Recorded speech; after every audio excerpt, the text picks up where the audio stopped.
Qu'est-ce qu'il a fait, ce ouf de fou? Bonjour à toutes et tous, c'est le commandant Tolric.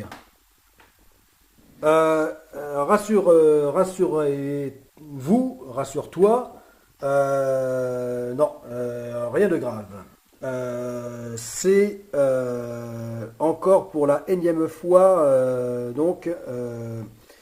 un changement. Donc là, un changement en termes de dimension.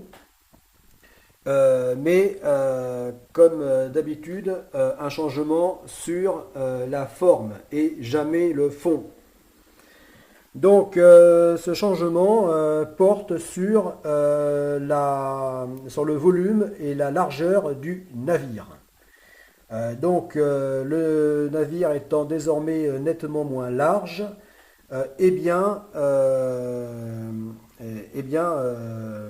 il se trouve moins volumineux, évidemment, puisqu'il gardera la même hauteur de coque et de superstructure. Pourquoi ce changement? Eh bien, parce que après avoir beaucoup réfléchi lors de cet été, et surtout lors des nuits chaudes de cet été, puisque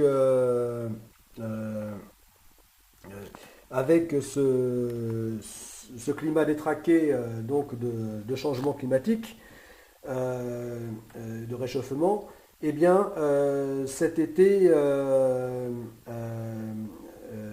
a été relativement chaud, donc notamment surtout les nuits, puisque depuis plusieurs années on a été habitué à des étés maussades et surtout toujours frais la nuit. Voilà, donc là on a retrouvé des nuits chaudes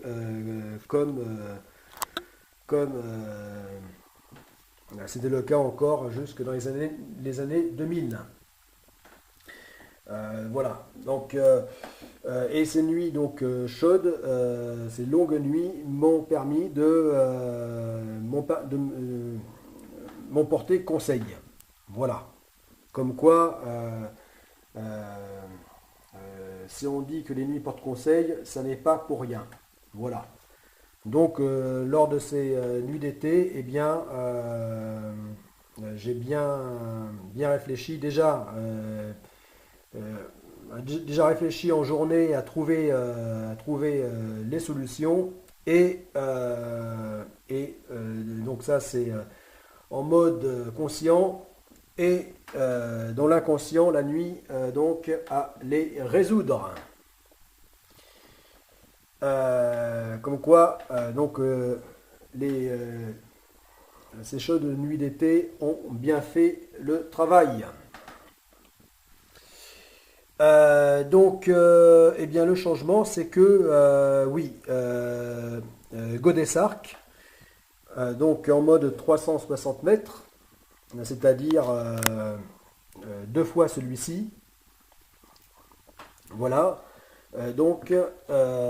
en fait sera divisé, sera composé en tant que navire composite, constitué de deux navires. De deux navires identiques, sister ship, c'est-à-dire deux fois celui-ci, c'est-à-dire celui-ci, Godessark Mediacetus, et son sister ship Godessark Ambulocetus, qui, mis bout à bout, bout à bout se trouve connecté, forme le mégaship Godessark, long de 360 mètres.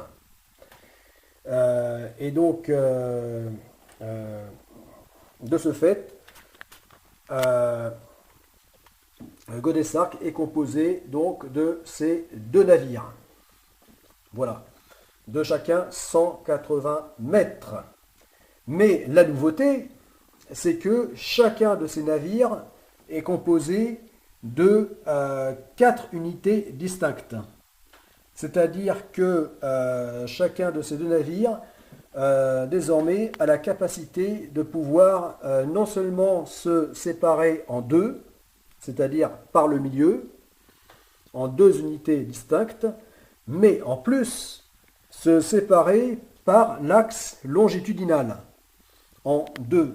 C'est-à-dire que chacun de ces deux navires, long de 180 mètres, eh bien, sont capables de se diviser en quatre unités distinctes et autonomes, c'est-à-dire chacune capable de naviguer. Voilà donc la grande nouveauté. Alors pourquoi cette nouveauté? Eh bien parce que je vous ai, lors des vidéos au sujet des grands navires d'exploration de la seconde phase du projet Godessarc, je vous ai pas mal évoqué la problématique de l'immense largeur de 60 mètres donc, qui empêchait le navire d'accéder donc à quasiment tous les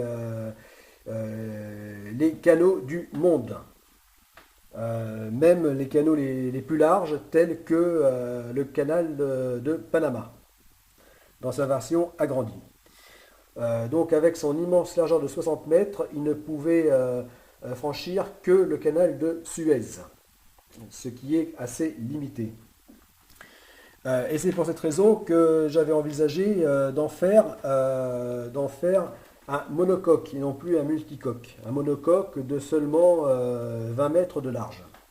De façon à ce qu'il puisse, donc seulement 20 mètres pour 180 mètres de long, toujours, de façon à ce qu'il puisse accéder donc dans tous les canaux conçus pour les navires de mer.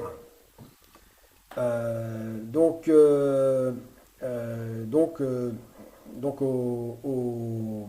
au format 22 mètres 50. Ce qui est donc le cas pour passer donc les canaux tels que le canal, les canaux d'accès donc au Grand Lac, donc en Amérique du Nord, ou encore le canal de Corinthe en Grèce.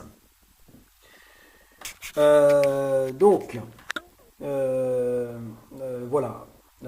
Donc j'étais très ennuyé en tant que navire d'exploration et même véritable navire, non pas seulement d'expédition mais même d'exploration, donc de la seconde phase du projet Godessarc, eh bien d'être handicapé par son gigantisme, donc par sa très grande largeur, d'être handicapé et donc d'être handicapé en tant que navire d'exploration, qui par définition ne doit pas être trop grand afin de pouvoir être passe-partout, de pouvoir au mieux s'approcher des obstacles et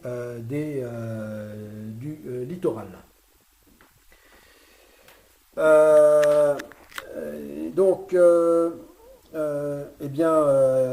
En fait, il fallait choisir. Voilà, c'était ou l'option petit navire avec avantages et inconvénients, ou l'option méga ship avec toujours pareil, avantages et inconvénients. Voilà, donc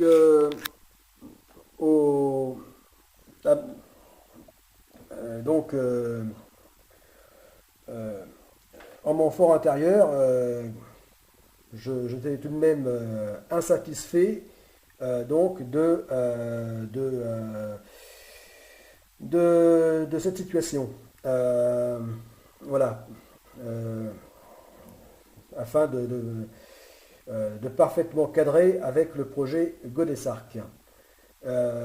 Et c'est là que les nuits ayant porté conseil, eh bien, je suis arrivé en cette fin d'été 2018 à l'idée a l'option de faire un navire composite encore davantage que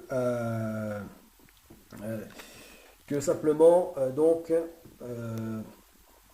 Godesarc, long de 360 mètres, pouvant se diviser en 2 navires distincts. Donc là, ce navire est davantage composite, puisque là, il se compose en tout en 8 unités distinctes.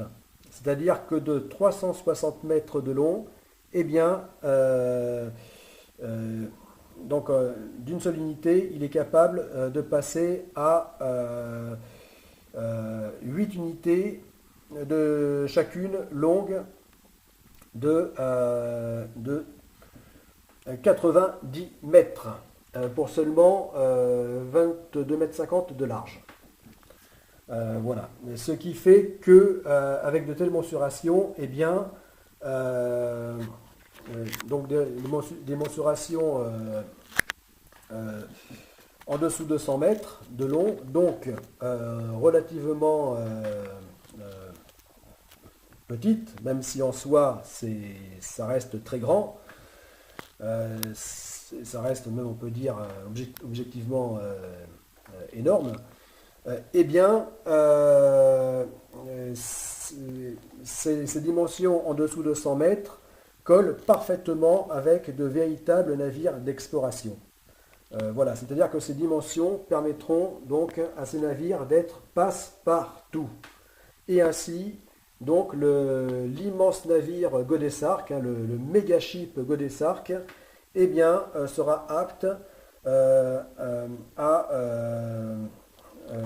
tel que les petits navires, à pouvoir accéder quasiment à toutes les régions du monde. Voilà, donc grand intérêt. Voilà, donc ainsi, Godesarc, eh bien, sera capable en tant que navire, on peut dire à géométrie variable, sera capable de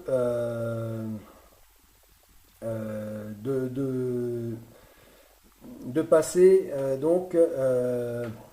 à des tailles donc de 180 mètres, de 360 mètres à 180 mètres et 90 mètres de long. Voilà. Et donc de passer de 45 mètres de large à 22 mètres 50. Voilà, même si la largeur avec les ailerons de passerelle sera de 50 mètres. Mais pour passer dans les canals trop étroits, il y aura moyen donc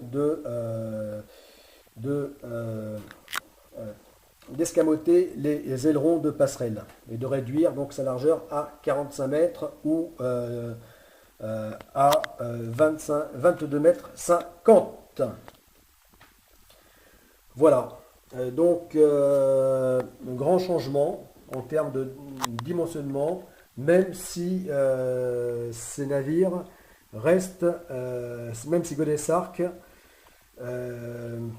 reste donc à la longueur de 360 mètres ou